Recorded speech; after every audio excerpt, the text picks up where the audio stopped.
మన తండ్రి అయిన దేవునికి సమస్త మహిమ ఘనత ప్రభావములు కలుగునుగాక. మన ప్రభువును రక్షకుడునైన యేసుక్రీస్తు వారి అతి పరిశుద్ధమైన నామంలో ప్రియమైన దేవుని బిడ్డలందరికీ హృదయపూర్వకమైన ప్రేమ వందనములు తెలియజేసుకుంటున్నాను. దేవుని పరిశుద్ధ గ్రంథంలో నుండి నిర్గమకాండము 34వ అధ్యాయం 29 నుంచి 35వ వచనం వరకున్న వాక్య భాగాన్ని మనం ధ్యానం చేద్దాం. 29, 30 వచనములను చదువుకుందాం. మోషే సీనాయి కొండ దిగుచుండగా శాసనములు గల ఆ 2 పలకలు మోషే చేతిలో ఉండెను. అతడు ఆ కొండ దిగుచుండగా ఆయన అతనితో మాట్లాడుచున్నప్పుడు తన ముఖచర్మము ప్రకాశించిన సంగతి మోషేకు తెలిసి ఉండలేదు. అహరోనును ఇశ్రాయేలీయులందరూ మోషేను చూచినప్పుడు అతని ముఖచర్మము ప్రకాశించెను గనుక వారు అతని సమీపింపవెరచిరి. దేవుడు ఈ కొద్ది మాటలను మన కొరకు దీవించునుగాక. ప్రభునందు ప్రియమైన సహోదర సహోదరులారా, చదవబడిన ఈ వాక్య భాగాన్ని మనము గమనించినప్పుడు మోషే దేవుని సన్నిధి నుండి కొండ దిగి వస్తూ ఉన్నాడు. మోషే చేతిలో శాసనములు కలిగిన రాతి పలకలు ఉన్నాయి. దేవునితో మోషే ముఖాముఖి అనుభవం కలిగి సీనాయి కొండ మీద నుండి క్రిందికి దిగి వస్తూ ఉన్నప్పుడు మోషే ముఖ చర్మం ప్రకాశించింది. ఆ విషయం మోషేకు కూడా తెలియలేదు. మోషే ముఖ చర్మం ప్రకాశించిన సంగతి మోషేను చూచిన వారికి అర్థమైంది. మోషేను చూచిన వారిలో అహరోను ఉన్నాడు, ఇశ్రాయేలీలందరూ ఉన్నారు. మోషే ముఖ చర్మము ప్రకాశించినప్పుడు మోషే దగ్గరకు వెళ్ళటానికి వారు భయపడినట్లుగా మనం చూస్తున్నాం. ఆ తర్వాత వచనాల్లో మనం గమనిస్తూ వెళితే మోషే అహరోను ఇశ్రాయేలీల యొక్క సమాజపు ప్రధానుల యొద్దకు తిరిగి వచ్చిన క్రమములో అతడు తన ముఖం మీద ముసుగు వేసుకున్నట్లుగా మనం చూస్తూ ఉన్నాం. ఆ తర్వాత దేవునితో మాట్లాడేటటువంటి సమయంలో మాత్రం ఆయన ముసుగు వేసుకోనట్లుగా మనం చూస్తూ ఉన్నాం. ఇక్కడ మోషే ముఖ చర్మం ప్రకాశించింది. ఆ ముఖ చర్మము ప్రకాశించుట ద్వారా కలిగినటువంటి ప్రభావాన్ని ఇశ్రాయేలీలు చూస్తారు. ఆ తర్వాత మోషే దేవునితో మాట్లాడేటప్పుడు ఎలాంటి ముసుగు వేసుకోలేదు. ఆ తర్వాత అనగా మాట్లాడుట చాలించిన తర్వాత దేవుడు చెప్పింది ఇశ్రాయేలీలతో చెప్పిన తరువాత తన ముఖం మీద ముసుగు వేసుకున్నట్లుగా మనం చూస్తున్నాం. మొదటి విషయాన్ని చూచినప్పుడు ముఖ చర్మము ప్రకాశించింది. ప్రభునందు ప్రియమైన వారులారా, దేవునితో ముఖాముఖి అనుభవం కలిగిన ప్రతి వారు నిత్యము ప్రకాశిస్తూ ఉంటారని మనం అర్థం చేసుకోవాలి, గ్రహించాలి. దేవునితో ముఖాముఖి అనుభవం, దేవునితో ముఖాముఖి అనుభవం అంటే పలు విధాలుగా ఉంటుంది. ప్రార్థనలో కొంతమంది ఈ ముఖాముఖి అనుభవం కలిగి ఉంటారు. దేవుని సన్నిధిలో నిలిచి మోకరించి ఆయన యందు విశ్వాసముతో ప్రార్థిస్తూ ఉన్నప్పుడు ఆయన ప్రత్యక్షతను చాలామంది భక్తులు పొందుకున్నారు. దేవుని సన్నిధిలో ప్రార్థిస్తూ ఆత్మ వశములో ఉన్నటువంటి వారు ఆ ఆత్మ వశములో పరలోక దర్శనమును చూచినటువంటి భక్తులు కూడా ఉన్నారు. ఇలా మనం చెప్పుకుంటూ వెళితే ఈ జాబితా చాలా పెద్దదిగానే ఉంటుంది. ప్రార్థనలో కొంతమంది ముఖాముఖి అనుభవం కలిగి ఉంటారు. దేవుని యొక్క వాక్యము మనలను సంధించేటప్పుడు కూడా దేవుడు మనతో సూటిగా మాట్లాడుతున్న అనుభవం మనకు కలుగుతుంది. దేవుడు మనతో ముఖాముఖిగా మాట్లాడుతున్న అనుభవం మనకు కలుగుతుంది. కొంతమంది భక్తుల జీవితాలను మనం చూసినప్పుడు, ఉదాహరణకు సౌలు అనబడిన పౌలు, ఆయన యొక్క జీవితమును పరిశీలన చేయగా సంఘము ఎక్కడ కూడుకుంటూ ఉంటే పౌలు అక్కడికి వెళ్ళి సంఘాన్ని హింసించేవాడు. యేసు ప్రభు పేరట ఎవరు ప్రకటించినా సంఘముగా కూడుకున్న పౌలు వారిని విపరీతంగా హింసించేవాడు. అలాంటి ఒక పౌలు ఒకానొక రోజున దేవాతి దేవునితో ముఖాముఖి అనుభవాన్ని పొందుకుంటాడు. దేవుడు పౌలును ఎలా సంధిస్తాడో మనం చూడగలం. అపోస్తల కార్యాల గ్రంథం 9వ అధ్యాయంలో పౌలు సిరియా దేశంలో దమస్కు దగ్గరికి వచ్చినప్పుడు అకస్మాత్తుగా ఆకాశం నుండి ఒక వెలుగు అతని చుట్టూ ప్రకాశించినట్లుగా మనం చూస్తున్నాం. అక్కడ మోషే చర్మము ప్రకాశించింది. నిర్గమకాండం 34వ అధ్యాయంలో మోషే ముఖము ప్రకాశించినట్లుగా మనం చూస్తున్నాం. ఇక్కడ పౌలు చుట్టూ వెలుగు ప్రకాశించింది. పౌలు అతని యొక్క దారిన అతను వెళుతూ ఉన్నాడు. ఈ వెలుగు ఎప్పుడైతే అతని చుట్టూ ప్రకాశించిందో, సౌలా సౌలా నీవేళ నన్ను హింసించుచున్నావని మరి పౌలుతో ఒక స్వరం మాట్లాడటం పౌలు విన్నాడు. ప్రభువా నీవెవడవు అని అడిగినప్పుడు నీవు హింసించుచున్న యేసును అని మరి ఆ స్వరము పలికినట్లుగా పౌలు గమనించాడు. ఈ ముఖాముఖి అనుభవం ఏం చేసిందంటే పౌలు యొక్క జీవితాన్ని మార్చివేసింది. అప్పటి వరకు పౌలు హింసకుడు, దూషకుడు, హానికరుడుగా ఉంటూ ఉన్నాడు. ఎప్పుడైతే దేవుని యొక్క స్వరము ముఖాముఖిగా అతనిని సంధించిందో, అతనితో మాట్లాడిందో, పౌలు జీవితం మారిపోయింది. ప్రభునందు ప్రియమైన వారులారా, అనేకులకు దేవుని యొక్క సువార్త సాధనంగా పౌలు వాడబడ్డాడు. దేవునితో ముఖాముఖి అనుభవం, దేవునితో ఎన్కౌంటర్, ఇలాంటి అనుభవాలను మనకు కలుగు చేస్తుంది.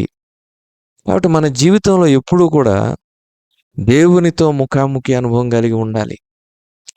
ఆయనలో నిలిచి ఆయన సన్నిధిలో చేరి ప్రార్థిస్తూ ఈ అనుభవాన్ని మనం కలిగి ఉండాలి. రెండవదిగా ఆయన స్వరమును వింటూ ఆయన మనతో మాట్లాడుతూ ఉండగా మనము ముఖాముఖి అనుభవం కలిగి ఉండాలి. ప్రభునందు ప్రియమైన సహోదర సహోదరులారా, ఈ శ్రేష్టమైనటువంటి విషయాన్ని, సత్యాన్ని మన హృదయంలో భద్రపరుచుకుందాం. ఒకటి, దేవునితో ముఖాముఖి అనుభవం కలిగి ఉండాలి. అప్పుడు జరిగేది ఏంటంటే, చూడండి, మోషే ముఖ చర్మం ప్రకాశించినట్లు మోషేకు తెలియదు, కానీ చూచిన వారికి అది అర్థమైంది. మోషే ముఖ చర్మం ప్రకాశించినట్లు మోషేకు తెలియలేదు, కానీ మోషేను చూచిన వారందరికీ కూడా మోషే దేవునితో ముఖాముఖి అనుభవం కలిగి ఉన్నాడు అనే విషయం అర్థమవుతూ ఉంది. దయచేసి ఆలోచన చేయండి. ప్రభునందు ప్రియమైన సహోదర సహోదరులారా, ఈ లేఖన భాగంలో మనం గమనించగా మనము దేవునితో ముఖాముఖి అనుభవం కలిగి ఉన్నాము అనే విషయం మనం నలుగురికి చెప్పుకుంటే కాదు, కానీ మనల్ని చూచిన వారికి ఆ విషయం అర్థమవుతుంది. మనల్ని చూచిన వారికి మనము దేవునితో ఎటువంటి సంబంధ బాంధవ్యం కలిగి ఉన్నాము, దేవునితో మన యొక్క రిలేషన్ ఎలాగుంది అనే విషయాన్ని మనల్ని ఎవరైతే చూస్తారో వారికి ఇలాగే అర్థమైపోతుంది. దేవునితో ముఖాముఖి అనుభవం కలిగినటువంటి భక్తులు వారి యొక్క గదులలో నుండి ప్రార్థన ముగించుకొని వెలుపలికి వచ్చినప్పుడు వారి ముఖము దేవదూతల ముఖం వలె ప్రకాశించేదని వారితో కూడా ఉన్న సమకాలికులు ఎంతోమందిని గురించి సాక్ష్యం ఇచ్చారు. అందుకే మోకాళ్ళు నల్లబడే కొద్ది ముఖాలు తెల్లబడతాయంటారు. ప్రభునందు ప్రియమైన వార్ల, దేవుని వాక్యపు వెలుగులో మన యొక్క ముఖములు ప్రకాశిస్తాయి. ఈ నేపథ్యంలోనే మనల్ని చూచిన వారికి విషయం తెలుస్తుంది. మనం నోరు తెరిచి మన గురించి మనం గొప్పలు చెప్పుకోవాల్సిన అవసరం లేదు. మనల్ని చూచిన వారికి మనం దేవునితో ముఖాముఖి అనుభవం కలిగి ఉన్నామనే విషయం ఇట్టే అర్థమైపోతుంది. ఆ తర్వాత వచనాల్లో మనం చూచినప్పుడు మోషేను చూడగా, అతని ముఖ చర్మమును చూడగా, అతని ముఖం దేవదూత వలె ప్రకాశిస్తూ ఉన్నప్పుడు అతనిని సమీపించడానికి వారు భయపడినట్లుగా మనం చూస్తూ ఉన్నాం. దేవుని యొక్క సన్నిధి మనతో ఉన్నప్పుడు, దేవుని యొక్క సన్నిధి మనలో ఉన్నప్పుడు, మనము దేవుని యొక్క సహవాసములో ఉన్నప్పుడు మరి జనులు మనల్ని చూచి భయపడతారు. ప్రభునందు ప్రియమైన వార్లారా, మన బలము దేవుడే. మన బలం ఈ లోకంలో ఉన్న మనుషులు కాదు. మన బలం మన జ్ఞానము, ధనము అంతకంటే కాదు. మన బలము దేవుడే. అందుకని కీర్తనాకారుడు అంటాడు, మనకు బలమయ్యున్న దేవునికి ఆనందగానం చేయుడి. ప్రభునందు ప్రియమైన సహోదర సహోదరులారా, మన దేవుడే మనకు బలం. మరి మనల్ని చూచినప్పుడు అనేకులకు ఎందుకు ఆ భయం కలుగుతుందంటే, మన ముఖములో దేవుడు ప్రతిబింబిస్తాడు కాబట్టి. క్రైస్తవ బిడ్డల యొక్క ముఖములో దేవుడు ప్రతిబింబించాలి. ఆ తర్వాత వచనాల్లో మనం చూసినప్పుడు ప్రభునందు ప్రియమైన సహోదర సహోదరులారా, మోషే దేవుడు తనతో ఏ మాటలైతే చెప్పారో ఆ మాటలు యావత్తూ కూడా ఇశ్రాయేలీయులకు వివరించినట్లుగా మనం చూస్తూ ఉన్నాం. 32వ వచనం, నిర్గమకాండం 34వ అధ్యాయం. అటు తర్వాత ఇశ్రాయేలీయులందరూ సమీపింపగా సీనాయి కొండ మీద యెహోవా తనతో చెప్పినది యావత్తును అతడు వారికి ఆజ్ఞాపించెను. ఎప్పుడైనా కూడా దేవుడు మనతో చెప్పమన్నది చెప్పినట్లుగా చెప్పాలి. అంతేకాని మనకు నచ్చిన విషయాలు, మనకు వచ్చిన విషయాలు మనము చెప్పి ఊరుకోకూడదు. దేవుడు ఏ మాట చెప్పమంటే ఆ మాట చెప్పాలి. అబ్రహాము మరి సొదొమ గొమొర్రాలను నాశనం చేయడానికి వచ్చినప్పుడు దేవుని దగ్గర మరి ప్రణమిల్లి సాగిలపడి సాష్టాంగపడి బ్రతిమలాడాడు. అయ్యా, 50 మంది నీతిమంతుల నిమిత్తం, ఆ తర్వాత 45, 40, 30, 20, 10 మంది, ఇలా ఆయన తగ్గించుకుంటూ వచ్చాడు. ప్రభునందు ప్రియమైన సహోదర సహోదరులారా, ఈ విధముగా అబ్రహాము దేవునికి సాగిలపడి బ్రతిమలాడుకోవాల్సిన అవసరం ఏంటంటారు? దయచేసి ఒకసారి ఆలోచన చేయండి. దేవుడు చెప్పినది చెప్పినట్లుగా ఆయన చేస్తాడు. మరి దేవుడు చెప్పినది చెప్పినట్లుగా మనం చేయాలి. యావత్తు దేవుని చేతిలో ఉన్నది దేవుని చేతికి మనం అప్పగించుకోవాలి. అదేవిధంగా నోవహు దేవుడు చెప్పింది చెప్పినది యావత్తుగా చేశాడు. దావీదు దేవుడు చెప్పిన చోట్లకెల్లా వెళ్ళి వివేకము కలిగి సుబుద్ధితో పనిచేసుకొని వచ్చాడు. ఇలాగ దేవుడు చెప్పినది యావత్తు మనం ఉన్నది ఉన్నట్లుగా చెప్పాలి, చెయ్యాలి. ఎందుకంటే దేవుడు చెప్పిన దాంట్లో ఏ ఒక్క మాట కూడా తప్పిపోదు. మరి ఆయన యందు విశ్వాసం ఉంచి మనం కూడా ఎలా ఉండాలి? సంపూర్ణమైన భయభక్తులతో ఆయన చెప్పినది యావత్తు చేసేవారంగా ఉండాలి. కానా విందులో జరిగిందేంటి? ద్రాక్షారసం అయిపోతే మరి మరియమ్మ శిష్యులతో ఒక మాట చెప్పింది, ఆయన మీతో చెప్పునది చేయుడి. ఆయన మీతో చెప్పునది యావత్తూ చేయుడి. ఆయన ఏం చెబుతాడో, ఆయన ఏం బోధిస్తాడో, ఆయన ఏం మాట్లాడతాడో, ఏ సలహాలు ఇస్తాడో, ఏ సూచనలు ఇస్తాడో, వాటి యావత్తును మనం చెయ్యాలనే విషయాన్ని ఇక్కడ మనం జ్ఞాపకం పెట్టుకోవాలి. అతడు దేవుని సన్నిధికి వెళ్ళినప్పుడు ముఖం మీద ముసుగు వేసుకోలేదు.